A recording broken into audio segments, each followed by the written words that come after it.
G'day everybody, my name is Elliot Waters and you're listening to the Dysregulated Podcast. As always, thank you for tuning in. Right, this episode I'm doing now, it's you know how sometimes I just keep recording over, delete, record, delete, record, delete. Well, that's been happening today. Yours truly is on the early start, so I've had like 2 hours sleep or something. And the voice is hoarse because of the events of the weekend, which I'm going to talk about shortly. But I'm just going to try and get this poddy episode out as best I can.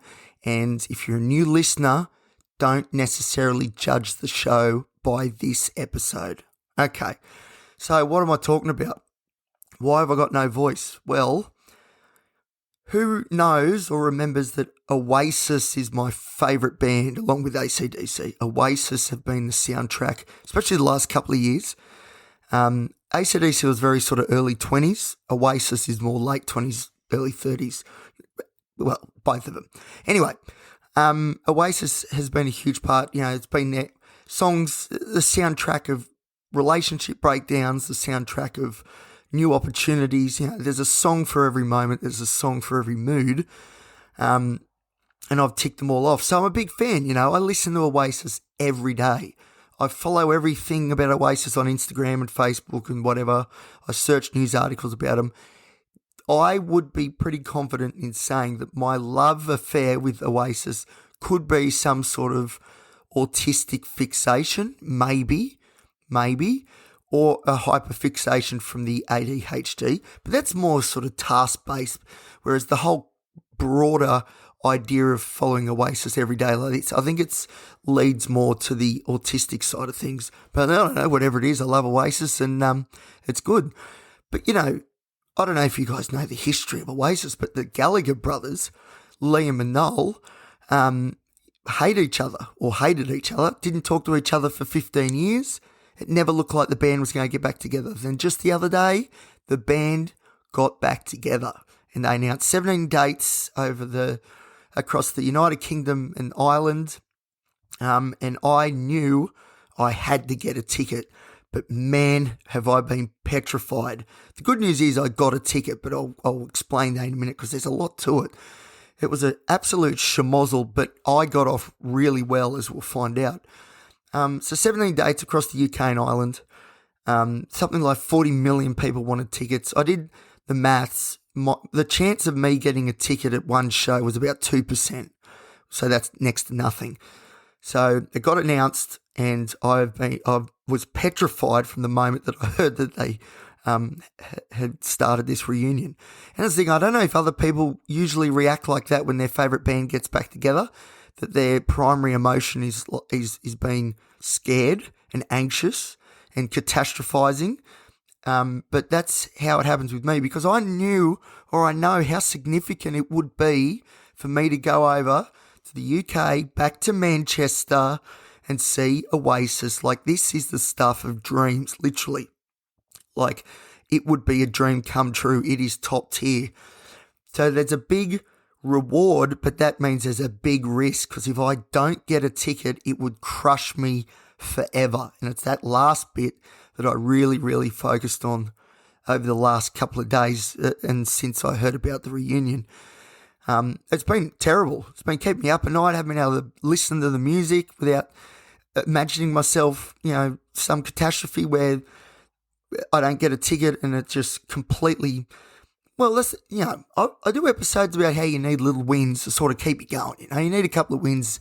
You can't win everything, but, you know, it's always good when you get a few and momentum's sort of on your side. And me, I've always had this feeling, whether it's actually logical or not, I don't know, but the feeling has always been, I don't have many of these wins. There's a lot more losses than wins. And these really good things don't happen to me. That's the sort of attitude I've got towards most things. You know, that's similar in a sense to rejection sensitivity, which is taken more to its extreme, which is I won't engage with something like buying a ticket because I'm assuming it ain't going to happen anyway. So I'm going to keep my expectations to zero and just assume or ensure that I don't get tickets, and then that will be comfortable, and because I'm in control then, I was the one that sort of made that decision. There was no letdown and disappointment because it was off my own back. But that's the thing. I don't trust life, generally speaking. I don't trust it.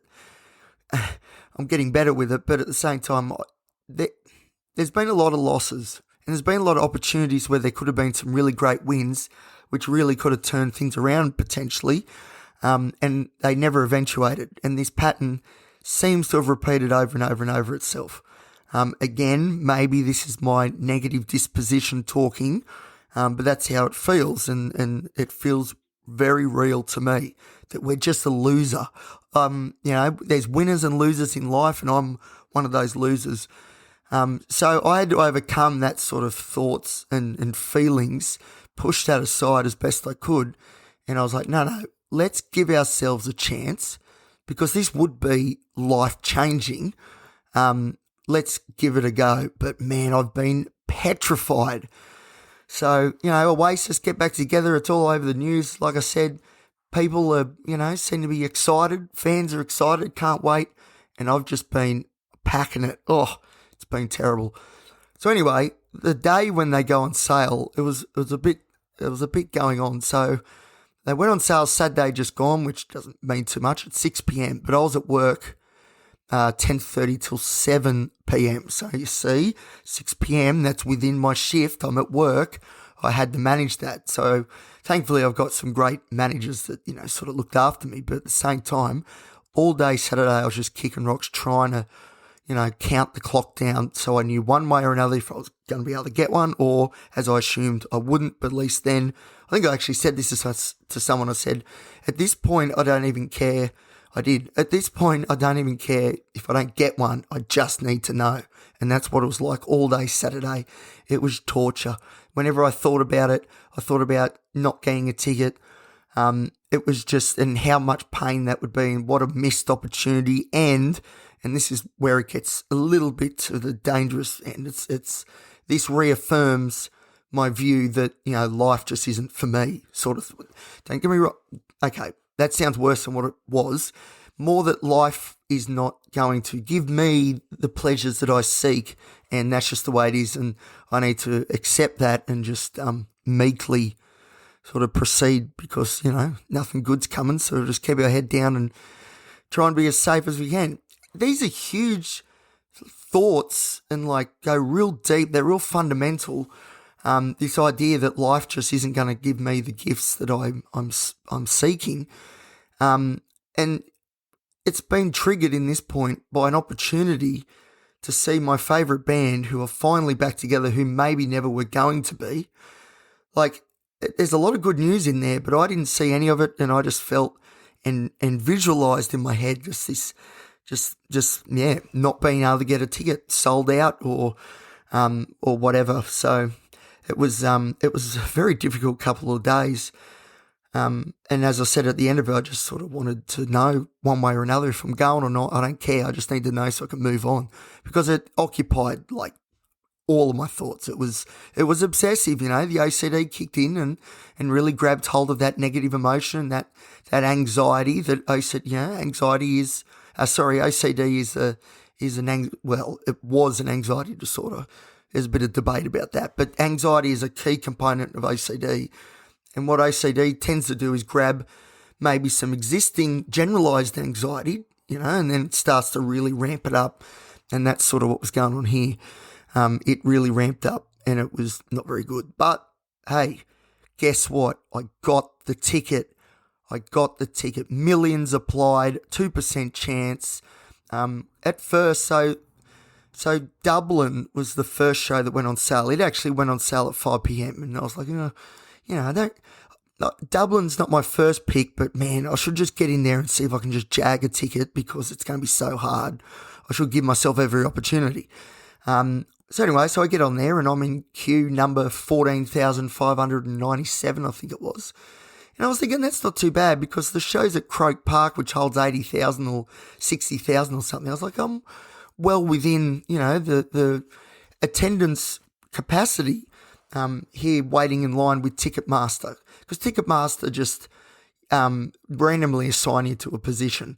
So, there was no getting in earlier than other people. It was all, I guess, fair in the sense that, yeah, it was your position in the queue was determined randomly. But I got 14,000, whatever I said, 597. That's pretty good. So I thought, oh yeah, I did the maths. I'm like, hey, I might be on with a chance here. And then the number went down, 13,000, 12, 10. I said, you're almost there. And I got to 1,000, then all of a sudden it went really quickly. And then I was in and I picked the ticket for general admission standing up the front. I was like, you can't be serious. I was like, sort of started, whoop, there goes my microphone. Sort of started trembling in a way because it was like, this was like the huge moment. This was it. I'm actually going to get a ticket. How on earth am I going to react? This is huge. So anyways, I put all my card details in, press submit, and then I get a gateway error message. The Ticketmaster link between me and them on the servers was breached because Ticketmaster cannot handle the surge of people that were trying to buy tickets. This happened to so many people. It didn't just happen to me. And it booted me out and then put me back at the back of the queue. Or at least far further down the queue than, it was like, I think 125,000 or something, like no chance. So that was at 5 p.m. Took about half an hour to get to the front of the line. And I had half an hour before the rest of the shows the UK shows went on sale. I was like, right, I really want to go to Manchester, That's where I lived and did my student exchange. It's still got a huge part of my heart. And that's where really the Oasis, sort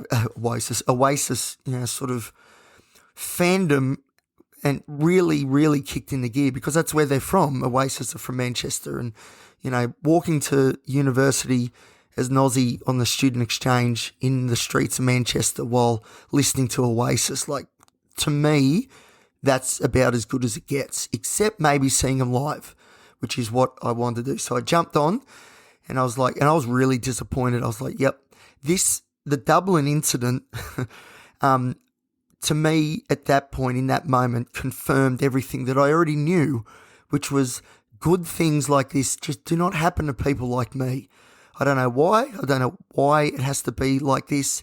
Like, why did I have to get to the final stage before it clunked out? Like, that's just rude. And that's just so unfair. Life, why would you do this to me? But I thought, no, Manchester's the one I wanted. And a little bit of me actually thought, no, this is part of the plan. This is all right. We're right. So anyway, so I get in for one of the Manchester shows at Heaton Park, July 16th, 2025, if anyone's interested.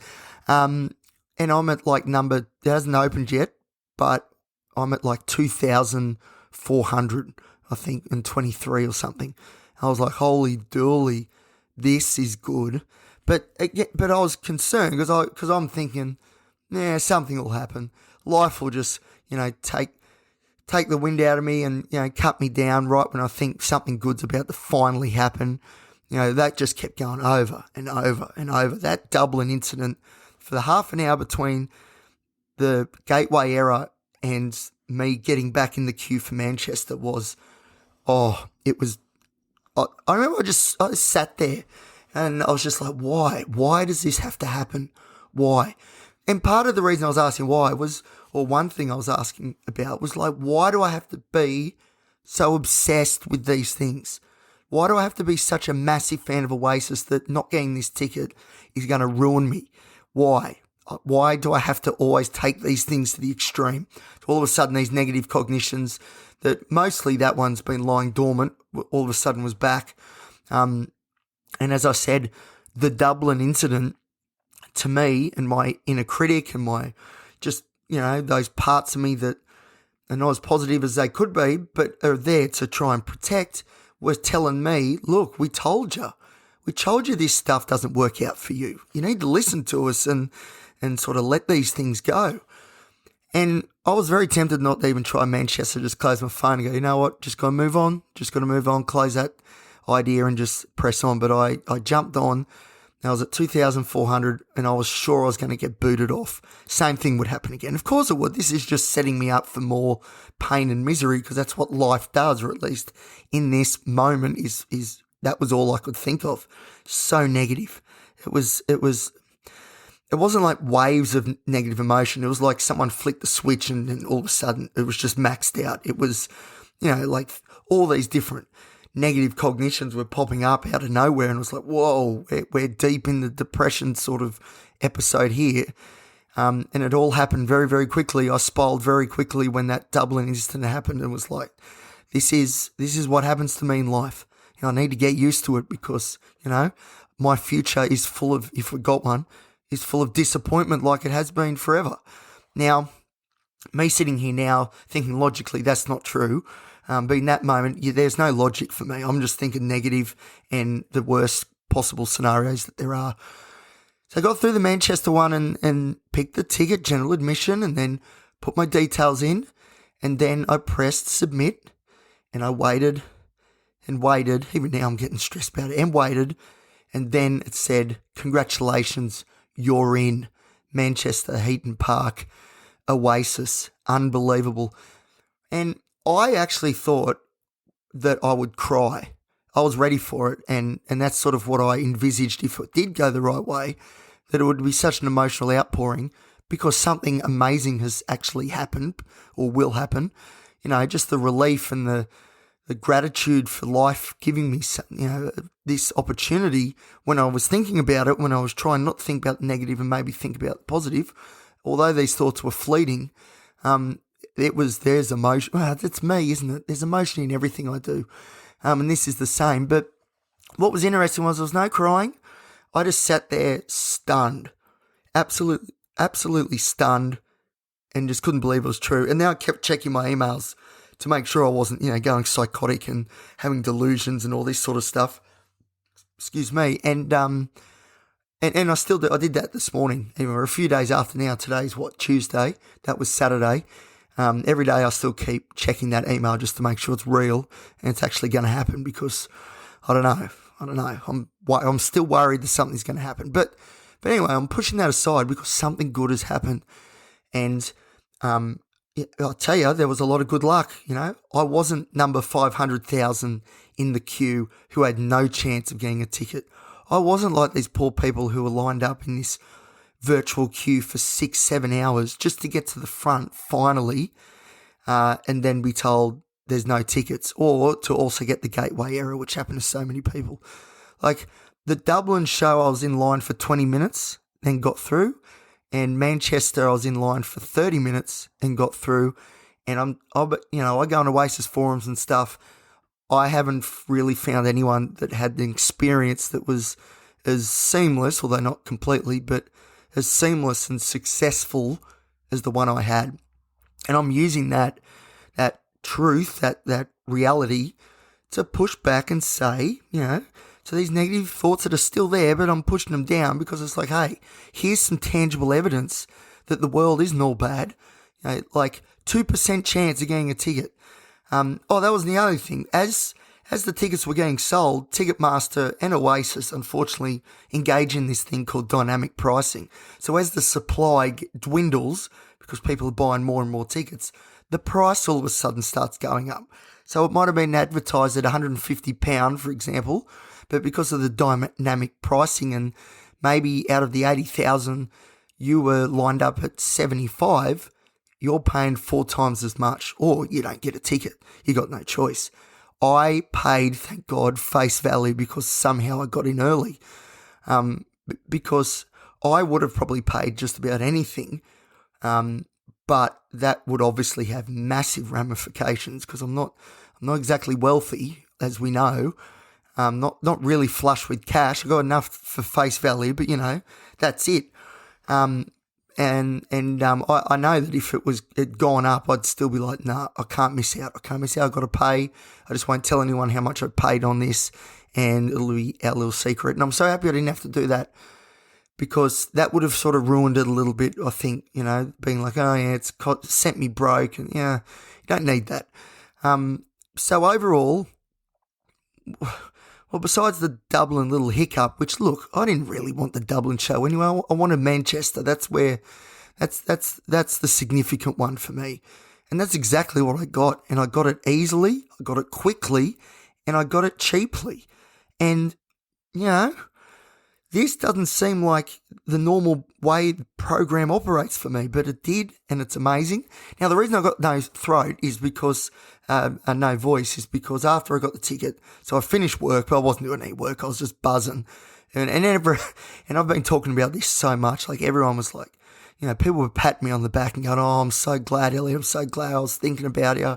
I was wishing you luck. So many people messaged me the same thing.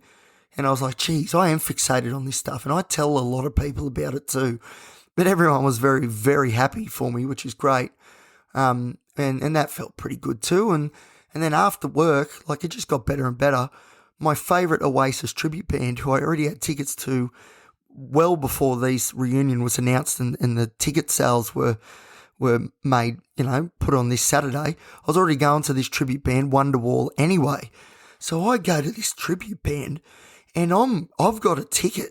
I've got a ticket to see the real deal. And like, this is a huge party. And it was an unbelievable, you should have seen me belting out some classics like, Don't Look Back in Anger and Champagne Supernova and Rock and Roll Star. Like it was, I haven't felt that happy in so long. And for the most part, it felt controlled as well. And that was great too, because, really big events like this could push me manic potentially. I think as the days have gone on and my sleep has been poor, that's also let the door in a bit for a bit of hypermania. So, the next fortnightly check-in, I'll probably tease a bit about some of the things that I've been buying, getting ready for the trip that maybe I didn't really need to purchase. But anyway, this is a positive episode. And that was amazing. And then the next day was the Knights who won, so I was yelling at that as well, so that's why the voice is no good. I wanted to do this episode the afternoon of getting the tickets, but I just couldn't sit down and concentrate. And then after Saturday, my voice has been shot until, today it's not particularly good either, but hey, you have to put up with it. Thank you for putting up with it. 22 minutes in, I appreciate it. So, yeah, what can I say? There's a bit of insight into how my mind operates. My favourite band getting back together caused me unbelievable levels of pain and anxiety and depression through the visions that I was seeing. Like the negative emotion from such a great thing, this, I can only think this is part of my sort of makeup. I don't know if this is what neurotypical people go through. But this is what I go through. Always the worst. Always expecting the worst. And an unbelievable bit of news like that just sent me spiraling big time, to all the way to asking the question, or coming to the determination that life just is not going to provide us what we seek. And that all come from my favourite band getting back together. That there, I think that is the mental illness component, because I think people will hope they get a ticket, but, obviously, as I said, there was a 2% chance. Everyone knew that millions were going to apply and the supply would be nothing compared to the demand, and that's exactly what happened. So it's not like my healthy response should have been, I'm going to get a ticket, this is great, I'm already locked in, easy. Like, there is the potential, there was a huge potential of missing out, but the fact that I fixated on it so hard and obsessed and just went over and over and over again, and how clearly I spiraled, that tells me that some of these mental illnesses were doing their thing. And OCD's right up there, the anxiety disorders are right up there, and then those depressing feelings as a result come into play as well.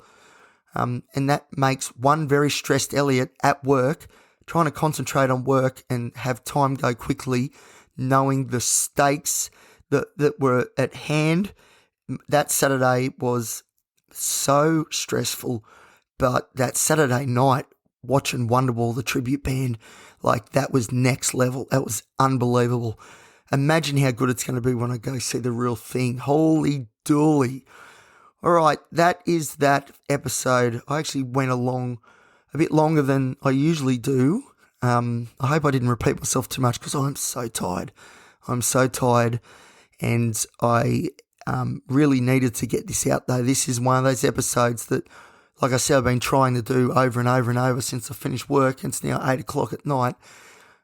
It's one of those episodes I really need to get out there because, well, one, you're waiting on a new episode, and two, this is all part of me achieving things and managing my mental health. And publishing this episode, I know, will push back against a bit of the negativity I've got this afternoon in particular because I'm sleep deprived. So that's how I got to operate. You got to come up with novel ideas to try and push back against the negativity. And in this case, doing this episode was right at the top of the list, and I've done it. How good's that? Oh, I'm so tired. Thank you, everybody, for listening. The next episode, I promise I'll be more bouncy, but can you believe it? I'm going to Oasis. Oh, unbelievable. All right, thanks for listening, everybody. I'll see you next time here on the Dysregulated Podcast.